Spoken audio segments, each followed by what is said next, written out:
सोचिए, अगर आज अचानक बिजली चली जाए, मोबाइल की स्क्रीन काली हो जाए और इंटरनेट हमेशा के लिए खामोश हो जाए, तो क्या हम खुश रह पाएंगे?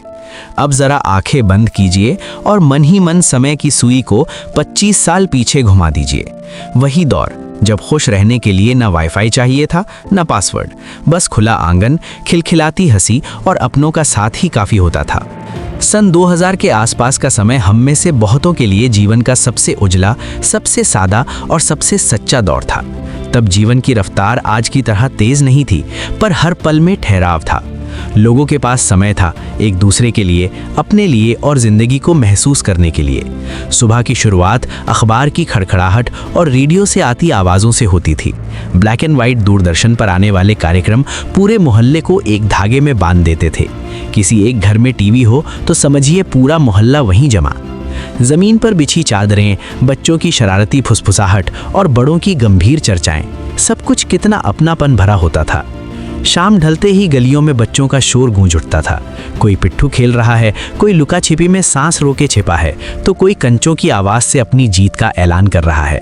लट्टू की डोर जब हवा चीरती हुई घूमती तो लगता मानो पूरा बचपन उसी में बंधा हो।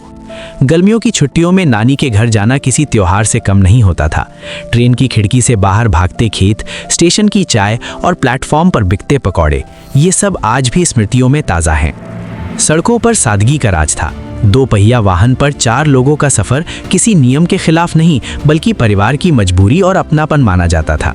बड़े बड़े शीशों वाली कारें कम थीं, लेकिन मुस्कानें बहुत थीं। घरों में लालटेन की रोशनी में कहानियां सुनाई जाती थीं और बुजुर्गों की बातों में जीवन का गहरा अनुभव झलकता था। साधारण पानी, साधारण भोजन और फिर भी लंबी उम्र, क्योंकि मन हल्का था और रिश्ते बोझ नहीं, सहारा थे। खाने पीने की बात करें तो स्वाद में भी सादगी थी। रोटी पर शक्कर डालकर खाने का आनंद, कच्चे आम में नमक मिर्च की चुटकी, गली के कोने पर मिलने वाली बर्फ की मिठास, इन सब में जो खुशी थी वो आज के महंगे व्यंजनों में भी कहा। बच्चों के लिए छोटी छोटी चीज़ें ही खजाना होती थीं। रंग बिरंगे खिलौने, मेलों की रोशनी और मामूली सी चीज़ पाकर भी आंखों में चमक आ जाना। कमाई कम थी पर संतोष ज़्यादा, ज़रूरतें सीमित थीं और ईमानदारी जीवन का गहना। लोग कम में भी खुश रह लेते थे। पड़ोसी केवल नाम के नहीं, सच में अपने होते थे। दुख सुख साझा किए जाते थे बिना किसी दिखावे के। त्योहारों पर घर घर जाना, चिट्ठियों का इंतजार करना और किसी अपने के आने की आहट से दिल का धड़क उठना, ये सब अब मानो किसी और दुनिया की बातें लगती हैं। फिर धीरे धीरे बदलाव आने लगे।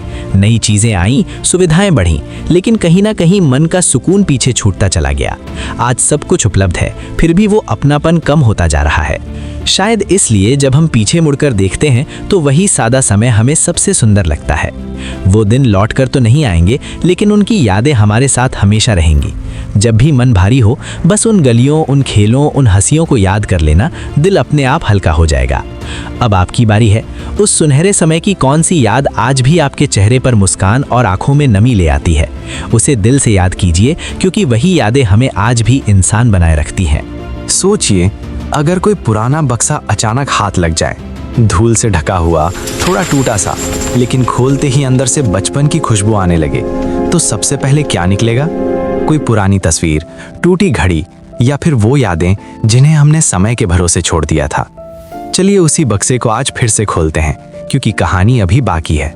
उस दौर की सुबहें बहुत शोर नहीं करती थीं, न अलार्म की तीखी आवाज, न मोबाइल की चमक।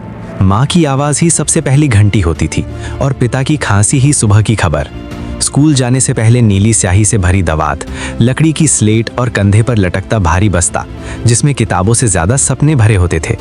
स्कूल की प्रार्थना में पंक्तियों में खड़े होकर आसमान की ओर देखते हुए जो भरोसा मन में उतरता था, वो आज भी किसी महंगे भाषण में नहीं मिलता। कक्षा में बैठकर खिड़की से बाहर झांकना, बरगद के पत्तों को हिलते देखना और घंटी बजने का इंतजार करना, ये सब पढ़ाई का ही हिस्सा थे। अवकाश की घंटी बजते ही जैसे पूरी दुनिया बदल जाती थी। टिफिन खुलते किसी के डिब्बे से सादा पराठा निकल देखा जाता तो किसी के हिस्से में चुपचाप ईर्ष्या भी आ जाती। लेकिन वही पराठा आधा आधा बांट लेने में जो दोस्ती पनपती थी, वो आज के साथ बैठकर खाना खाने में भी नहीं बनती। शाम ढलते ही घर लौटने की जल्दी नहीं होती थी। गलियों में क्रिकेट के लिए ईंटों से विकेट बनते, गेंद कहीं नाली में गिरी तो पूरा दल उसे निकालने में लग जाता। हार जीत से ज्यादा जरूरी होता था खेल का पूरा होना। चोट लगने पर आंसू आते थे, लेकिन खेल छोड़ने का ख्याल नहीं। माँ की डांट का डर तब लगता था जब अंधेरा घिरने लगता और दूर से आवाज आती, अब बस बहुत हुआ। रातें भी कितनी अलग थीं। छत पर बिछी चारपाइयाँ, तारों से भरा आसमान और दादी नानी की कहानियाँ। उन कहानियों में न डर था न जल्दबाजी, बस सीख थी, धैर्य था और जीवन की सादगी। नींद भी बिना किसी चिंता के आती थी, क्योंकि अगले दिन क्या होगा इसका बोझ मन पर नहीं होता था। त्योहारों का इंतजार महीनों पहले से शुरू हो जाता था। घर की सफाई, नए कपड़ों की खुशबू और रिश्तेदारों के आने की आहट।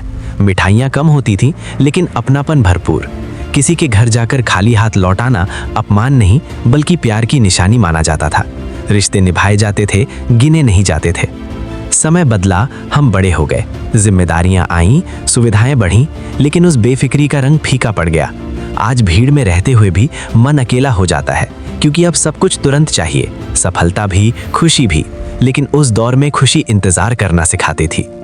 अब जब कभी बारिश की मिट्टी की खुशबू आती है या कहीं दूर से बच्चों की हंसी सुनाई देती है, तो दिल अचानक पीछे भागने लगता है। वही गली, वही खेल, वही लोग, जो शायद अब वही नहीं है, लेकिन हमारे भीतर आज भी जिंदा है। कहानी का ये दूसरा हिस्सा यहीं खत्म नहीं होता, क्योंकि असल यादें कभी खत्म नहीं होती।